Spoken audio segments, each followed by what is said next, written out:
Today I am going to be reading to you a passage from the book, Cold War 2.0, Dawn of the Asian Millennium. Authored by Andranik Aghazarian. Chapter 3, The Economic Crisis, Section 1, Introduction.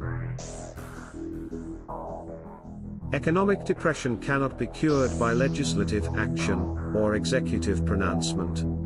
Economic wounds must be healed by the action of cells of the economic body, the producers and consumers themselves.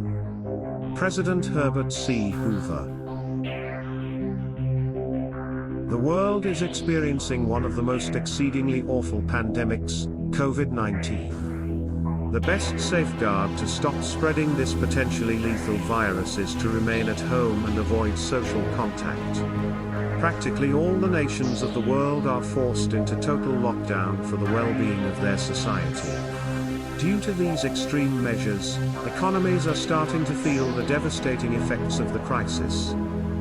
The coronavirus has done what no wars or destruction has managed to accomplish, bringing the world economy to its knees.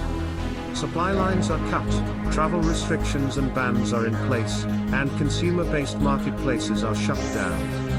Surprisingly fast, the infectious calamity has pushed the world to the verge of an economic downturn, one that is more severe than the 2008 budgetary emergency. Record high unemployment rates, government spending, delinquent payments, and foreclosures have become the new normal. The length of the downturn will rely upon numerous components, including the conduct of the infection itself, general reactions, and monetary intercessions. Given the exceptional situation of the pandemic-prompted emergency, financial and money-related policymakers are working without a playbook. Some are pushing ahead with massive bailouts that could all in all top $10 trillion, spending trillions like they are billions. In contrast, others struggle to reopen their respective economy as soon as possible. The immediate effects of COVID-19 will be felt well into late 2020 and 2021, and the longer-term economic implications are just getting started. Long before COVID-19 became an epidemic, the worldwide economy, specifically those of developed nations, is already cruising into a storm of biblical proportions. We anticipate the worst economic fallout since the Great Depression, said Kristalina Georgieva, the overseeing chief of the International Monetary Fund. In the interim, the Organization for Economic Cooperation and Development said it had delivered the most grounded cautioning on record where most developed economies had entered a sharp logjam. The World Trade Organization, as far as it mattered, estimated that about all districts of the world would endure twofold digit decreases in exchange this year, with North American and Asian exporters getting hit the hardest. Most legislatures have successfully solidified social and monetary movements, in all or parts of their nations, to contain the flare-up, covering trivial organizations and requesting occupants to remain at home for weeks to months. Hence, billions of individuals have stayed under lockdown. Significant business industries, particularly aircraft and other travel-related market segments, are nearing the precarious edge of insolvency.